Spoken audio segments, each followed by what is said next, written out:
rotina mudou drasticamente. A sua vida teve que ser adaptada de repente, de uma hora para outra. 2020 trouxe mudanças inesperadas e vai deixar um legado de transformação. Eu acredito que a escola ela também vai, de certa forma, se reinventar e ressignificar os seus processos, os seus tempos, os seus espaços nesse pós-pandemia. Quando a pandemia do coronavírus chegou ao Rio Grande do Sul, no início de março, fechou empresas e escolas. O escritório e a sala de aula passaram a compartilhar a intimidade do lar. É um desafio, né? Mas hoje, pensando assim, eles ficaram mais unidos, né? Tem todas as brigas, mas eu acho que veio muito para nos ensinar também. Tivemos que aprender a trabalhar de casa e conviver mais com as pessoas com quem dividimos o nosso teto. E menos, mas muito menos, com outras pessoas. Nessa série especial, nós vamos falar sobre as transformações que estão acontecendo na educação.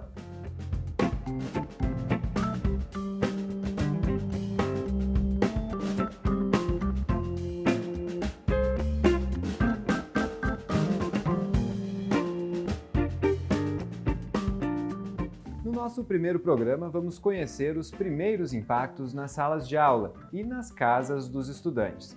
Famílias que passaram a participar mais da educação dos pequenos e outras que tiveram que ajustar a rotina para essa nova realidade. Vamos falar com professores que, sem aviso prévio, tiveram que criar uma nova forma de ensinar. Também vamos saber como as autoridades do setor agiram durante a chegada da Covid-19 no nosso estado. O Rio Grande do Sul tem hoje milhares de estudantes matriculados em alguma instituição de ensino. Além deles, a comunidade escolar também envolve professores, pais e responsáveis por estudantes que tiveram que aprender a estudar de outro jeito. Eu sinto falta dos meus hamsters que morreram, da minha turma e das formigas da mesa da minha turma. Hannah é filha de educador. Ela nos enviou o vídeo contando como tem sido a experiência de manter os estudos em casa durante a pandemia. Além da falta da convivência, agora as coisas são diferentes. Bom, se fosse pra antes da aula, eu penteava meu cabelo e ia ganhar pra aula. Mas já online eu fico de pijama mesmo. É quando, tipo, a internet cai. Quando a internet cai, atrapalha a aula. O que atrapalha na aula é ouvir, barulhos, que daí, não consigo tanto prestar atenção. E o que me ajuda na aula é prestar atenção, porque daí eu escuto mais a prof, daí a prof também pede pra botar o fone de ouvido pra escutar, pra não escutar mais nada. A maior dificuldade na aula online é que a gente não consegue se expressar direito quando a gente quiser fazer uma pergunta ou comentar alguma coisa. É tão impessoal e daí também a gente fica sem falar o que a gente realmente quer falar. O que eu tô sentindo mais falta agora é realmente a interação com os professores e com os colegas, porque isso ajuda muito a gente entender a matéria, criar um debate é muito importante também. E também essa mudança de lugar de estudos ajuda também a manter o foco, porque quando a gente fica no mesmo lugar, a gente se distrai com muita facilidade e eu sinto bastante falta disso. Para me adaptar, eu tive que voltar para casa dos meus pais, porque eu tive que sair de Porto Alegre para poder me sentir mais segura, para poder ficar perto da família. Então eu tive que voltar para casa dos meus pais, que na verdade é muito confortável, porque tem o meu quarto, que tem uma mesa, tem um local de estudo adequado, o meu computador. Então eu não tive problemas de me adequar, porque eu tenho bastante sorte, digamos, de já ter esse espaço preparado para mim. Então foi bem tranquilo. Estudantes de quaisquer dos níveis escolares foram obrigados a encontrar soluções. Muitos dos problemas são compartilhados com a família toda, como a qualidade da internet ou a necessidade de um ambiente silencioso. Mas não foram só os alunos que tiveram que mudar de rotina. A professora Cíntia tem 3 estudantes em casa com quem divide o espaço e as ferramentas de acesso aos ambientes virtuais. Isso para conseguir dar suas aulas online enquanto os filhos possam seguir estudando. Mãe e filhos vivem desafios parecidos em funções diferentes. Eu preciso de um ambiente silencioso à volta. Então, assim, isso requer o sacrifício um pouquinho de cada um, né? E a gente, no começo, a gente ficava bem incomodado, porque a gente não estava acostumado, né, dessa forma, assim. Vou te dizer, assim, que uma das orientações que a gente dá da escola é, se possível, os alunos assistirem às aulas online com o uniforme, porque isso ajuda a ambientalizar, porque tem muitas coisas à volta que estão me distraindo. É o gatinho que está miando, é a televisão que eu posso brincar, o videogame. Então, assim, uma das coisas que a gente, enquanto escola, nas aulas online, a gente pede para eles botarem o uniforme, porque isso ajuda estou no meu momento de aula. Estou na minha casa, mas eu estou no meu momento de aula. Desde escolas de educação infantil até as universidades, umas mais preparadas do que as outras para migrar as suas atividades para dentro das casas dos alunos e também dos professores. A diretora do sindicato que representa os professores da área privada avaliou a complexidade e a velocidade da mudança. Foi um momento assim muito difícil, de muito tensionamento.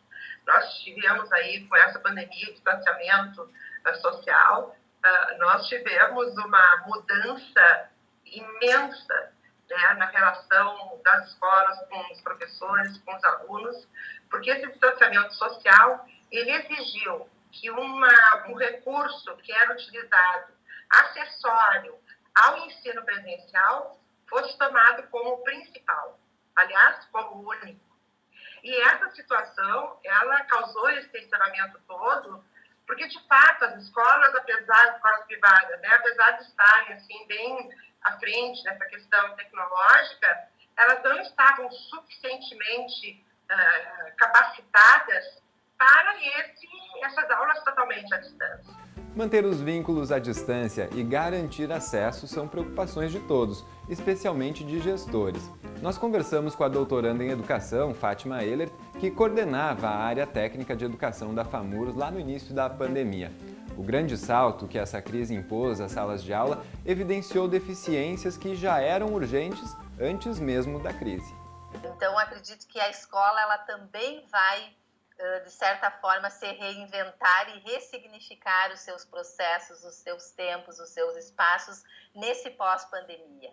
Porque ela também se viu carente e frágil de muitas questões que já eram urgentes e estavam emergentes na educação, né? E quem sabe a gente também estava protelando um pouco isso, e aí vem a pandemia em que nós não temos mais aquele contato diário, aquele contato direto, aquela interação professor-aluno, mas nem tudo podia parar, nós não podíamos simplesmente não fazer nada, né? Então, acredito que dentro das condições, as secretarias de educação, os diretores de escola, eles estão buscando essa proximidade e eles também estão tendo condições de diagnosticar de fato, né, qual a realidade que nós temos dentro da escola pública. Ao longo dos episódios da nossa série, você vai descobrir como se articularam os esforços de quem está na sala de aula e de quem trabalha com as políticas públicas do setor. Fundamental para a reconstrução da sociedade depois de uma crise com a dimensão dessa que vivemos. A Comissão de Educação da Assembleia Legislativa vem acompanhando a atuação dos conselhos de educação e o trabalho de gestores públicos estaduais e municipais. Entre as principais preocupações da comissão estão as condições de acesso à tecnologia por professores e alunos, além das exigências da legislação, como a carga horária e o calendário do ano letivo. Nós tivemos que fazer vários movimentos com a Comissão de Serviços Públicos, deputado Jefferson, para o tema dos empréstimos consignados também. Todas essas pautas atravessaram a tentativa de manter o ano letivo. Então, o que aconteceu sobre o tema pedagógico, março e abril, foi um trabalho domiciliar remoto de manutenção de vínculo pedagógico. Esses vínculos são muito valorizados pelos educadores. São eles que movem o processo de aprendizagem. E crise é oportunidade, pelo menos para aprender. Não podemos dizer que a adaptação já está feita, mas a experiência já deixou marcas que vieram para ficar. Eu acho que as crianças vão ter muitos ganhos de estarem esse tempo nas casas delas, assim, e os pais também, de poder reavaliar outras coisas, né? E a gente vinha quem tem subjetividade e sensibilidade, a gente vinha de um jeito que essa conta ia chegar, né? Pena que chega assim, mas chegou. E eu acho importante, sabe, que os pais transmitam esperança para os filhos, um pensamento otimista que as coisas vão passar, mas que é assim mesmo, né? Já dizia o Winnicott, né? O papa da infância, assim, um estudioso, um pediatra, um psicanalista. A gente precisa transmitir esperança, encorajar os filhos para que venham e falar a verdade. Eu acho que são coisas da vida e às vezes tem coisas difíceis na vida que a gente precisa enfrentar. Precisamos falar sobre isso também. Agora a gente está um pouco mais tranquila, mas a gente ainda tem um pouquinho de ansiedade quando a internet está lenta, quando cai alguma coisa, a gente está no meio da aula e cai o sinal, daí as crianças continuam e tu sabe que tu não está lá, então tu tem que avisar por e-mail rápido para os pais, deu problema na internet, já estou entrando de novo. Então essas coisas que acontecem que a gente não acontecia em aula presencial, eram outras situações, né? Então isso tudo a gente está se adaptando. A grande questão da educação infantil, que nesse momento a nossa preocupação é estabelecer o vínculo afetivo. Professora e pesquisadora na Universidade de Caxias do Sul, Maria Luísa recorre à poesia para narrar o sentimento desse momento e a expectativa da educação que vem aí. Não há reencontro possível porque não existe mais o lugar onde eu vivia, nem a pessoa que eu era. É isso, não existe mais o lugar onde eu vivia, nem a pessoa que eu era. Quando nós saímos das ruas por extrema necessidade nesse momento, nós temos que ter consciência que esse lugar é diferente.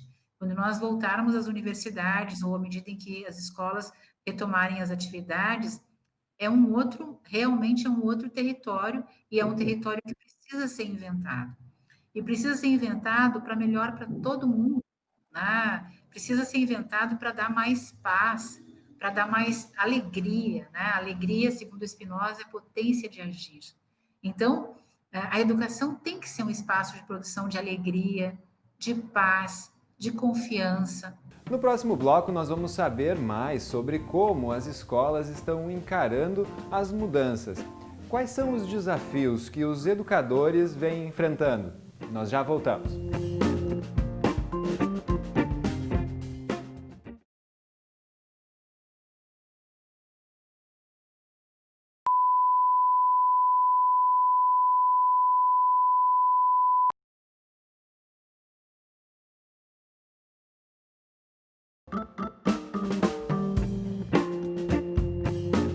Além de mudar a vida dos estudantes, escolas e educadores também vivem um desafio gigante no contexto da pandemia. Crise que pode gerar oportunidade. A educação, que já vinha se preparando para um ambiente digital, viu no coronavírus um acelerador para esse processo. A transformação, que demoraria anos para acontecer, ainda precisa de investimento em infraestrutura e na qualificação de servidores. Desafios e oportunidades se misturam, enquanto o dia a dia é reinventado em cada lição. Um impacto muito grande no ponto de vista emocional, exigiu muito das pessoas no sentido de fazer uma adaptação, né, e se recriar e se instrumentalizar para essas ferramentas que estão no mercado. E, mais do que isso, poder lidar de uma forma um pouco sozinha. Né? Por quê? Porque não pôde compartilhar com os colegas, não teve como compartilhar de uma forma afetiva e de uma forma presencial, né, com os seus colegas e seus parceiros. Então, isso ficou muito difícil. E principalmente na educação infantil, assim, a gente teve que se instrumentalizar de uma forma muito criativa para poder despertar na criança uma certa motivação para que eles pudessem dar conta de uma aula online.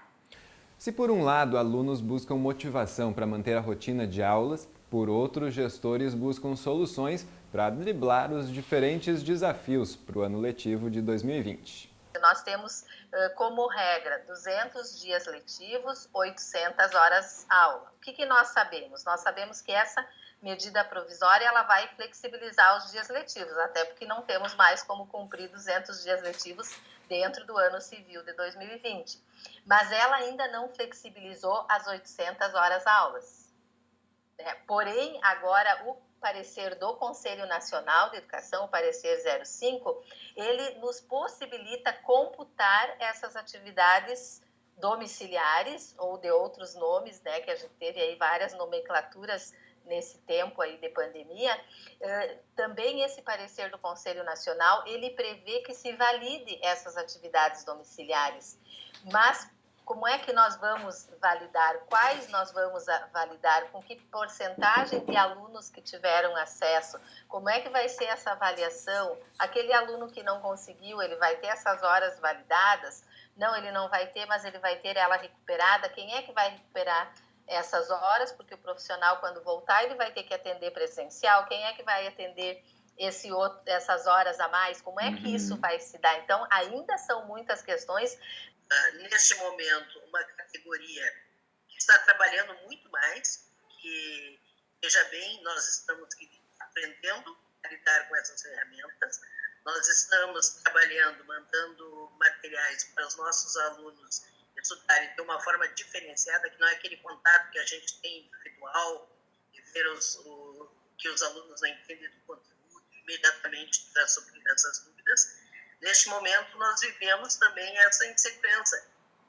Será que os nossos alunos estão conseguindo assimilar alguma coisa ou aquilo que nós gostaríamos que assimilassem através desse sistema remoto? Então, é um grande impacto, né? Quando o aluno não tem mais a escola, o ambiente presencial para ir durante todos os dias. E, dentro disso, a gente acaba por encarar grandes desafios, né? Como que nós vamos garantir que esse ano de 2020 não seja um ano perdido para esses alunos? A gente está buscando agora alternativas. Como nós vamos trabalhar pensando nessas novas modalidades, novas condições que nós temos. Por exemplo, meus alunos iam fazer trabalhos de pesquisa nas escolas, no mestrado.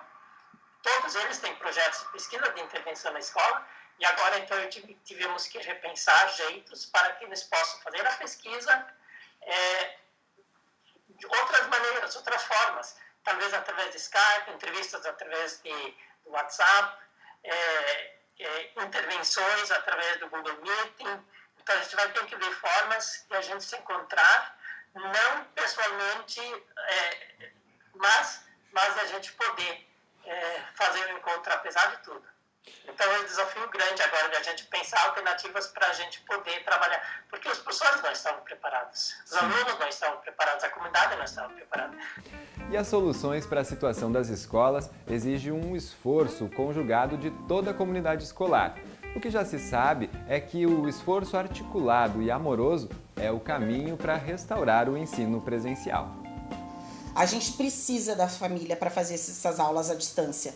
Porque a educação infantil nem sempre, claro, algumas crianças, devido a todo esse tempo que a gente está, as crianças já sabem, principalmente das turmas que eu trabalho, que é Jardim A e Jardim B, que eles têm entre 4 e 5 anos, eles já sabem desligar o microfone quando eu peço, eles já me avisam quando não, a imagem não tá boa, prof, eu não tô te ouvindo, ou quando eu me esqueço de ligar o microfone, eles me avisam, prof, tu não ligou teu microfone, então eles já sabem mexer nisso. Mas a gente precisa da parceria das famílias, porque são as famílias que vão abrir o link, colocar as crianças na frente do computador.